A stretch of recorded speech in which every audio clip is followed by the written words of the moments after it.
Bonjour, bonjour, bonjour. Moi c'est Monsieur Wallet, lui c'est mon assistant Bill et aujourd'hui nous sommes là pour discuter avec vous de la troisième loi de Newton, la troisième et dernière loi de Newton. Si vous n'avez pas vu les vidéos pour les deux premières lois, je vous recommande d'aller les voir, ils sont sur ma chaîne avant de voir celle-ci. Donc dans les dernières vidéos, on a vu que pour donner un changement de vitesse à un objet, on doit lui appliquer une force. De plus, on a vu selon la deuxième loi de Newton que l'accélération que l'on va donner à un objet, donc son changement de vitesse, va être proportionnel à la force. Plus on donne de force, plus l'objet accélère. Et inversement proportionnel à la masse. Donc plus l'objet est massif, plus petite sera l'accélération. Aujourd'hui, on voit la troisième loi de Newton, qui est plus populairement connue sous le nom de la loi de action-réaction. Et ce qu'elle dit, cette loi, c'est qu'un objet qui applique une force sur un deuxième objet va se voir répliquer cette force par le deuxième objet sur lui-même et cette deuxième force, cette force de réaction sera de la même force mais de la direction opposée à la première force appliquée. C'est un peu compliqué mais essentiellement j'applique une force sur un objet et puis l'objet va réappliquer la force sur moi, la même force mais dans la direction contraire. Donc voyons comment on peut illustrer ça à l'aide de Kerbal Space Program et de notre assistant Bill qui a l'air soit terrifié ou extrêmement content, je suis pas sûr lesquels. Donc la façon que l'on va illustrer la troisième loi de Newton, c'est qu'on va utiliser le séparateur du vaisseau qui est ce morceau juste ici que vous voyez au centre du vaisseau avec une petite flèche rouge qui pointe vers la gauche. Ce morceau est un séparateur. Quand je vais appuyer sur le bouton, ça va séparer les deux morceaux du vaisseau.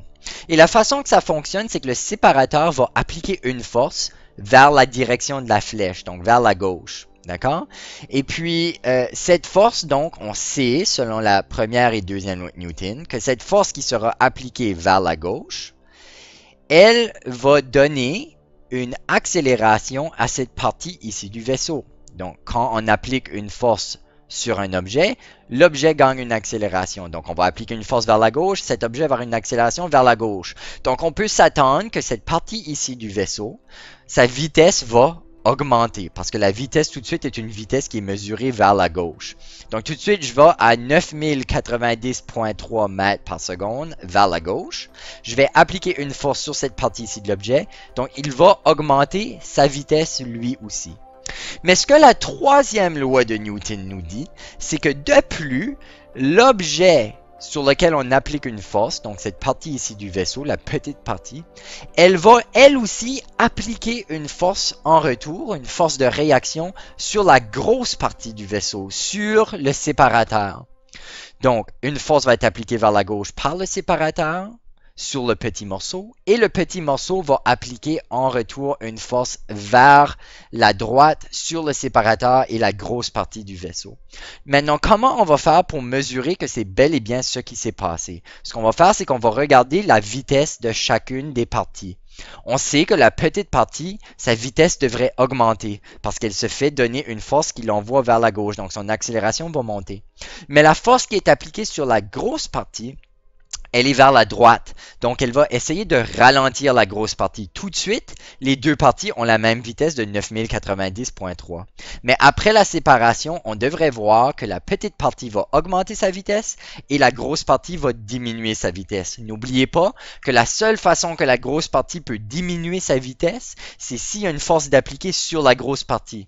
Si il n'y avait pas de force de réaction et que la seule force appliquée serait celle du séparateur vers la gauche, alors cet objet ici devrait garder sa même vitesse constante, il n'y aurait pas de force appliquée dessus. Donc, assez parlé, voyons voir si ça fonctionne. Donc, on va séparer. Bill, t'es prêt? Oui, il a l'air prêt. Donc, 3, 2, 1, on sépare. Donc, on a séparé et maintenant, si on regarde la vitesse de la petite partie, c'est maintenant 9090.9. Donc, on a gagné 0.6 mètres par seconde. Donc, on voit qu'il y a bel et bien une force et une accélération qui a été appliquée sur la petite partie du vaisseau. Maintenant, allons à la grosse partie du vaisseau. Et on voit que elle, sa vitesse a diminué et elle est maintenant 9090.2 mètres par seconde. Donc, elle a perdu 0.1 mètre par seconde. Et la seule façon que ça peut arriver, c'est s'il y a une force qui a été appliquée sur l'objet pour le ralentir. Et cette force-là, elle vient de la force de réaction du petit objet sur le gros objet. Et c'est ça la troisième loi de Newton. Maintenant, petite question de réflexion pour vous. On a vu que le petit objet a gagné 0.6 mètres par seconde, mais que le gros objet a seulement perdu 0.1 mètre par seconde. Je vous demande maintenant de appuyer pause sur la vidéo et d'essayer de répondre pourquoi la différence de vitesse n'est pas la même pour les deux objets. Donc, appuyez sur pause tout de suite et revenez quand vous pensez être prêt. Est-ce que vous l'avez trouvé?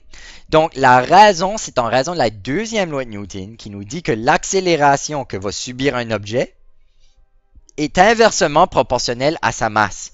Les deux objets ont subi la même force, mais dans des directions opposées, mais parce que le petit objet a moins de masse, la force y a donné une plus grande accélération. Alors que le grand objet, parce qu'il a une grande masse, la force lui a donné une petite accélération, donc il n'a pas perdu beaucoup de vitesse. Donc c'est la troisième loi de Newton, ça finit cette série des lois de Newton. J'espère que vous avez mieux compris avec l'aide de Bill. Alors merci Bill. Bill, t'es-tu là? Oh. Ah oui, ok, il est encore là. Merci Bill, merci à vous. Inscrivez-vous à la chaîne. Je vais faire d'autres vidéos avec Kerbal Space Program pour expliquer certains principes de la physique. À plus tard!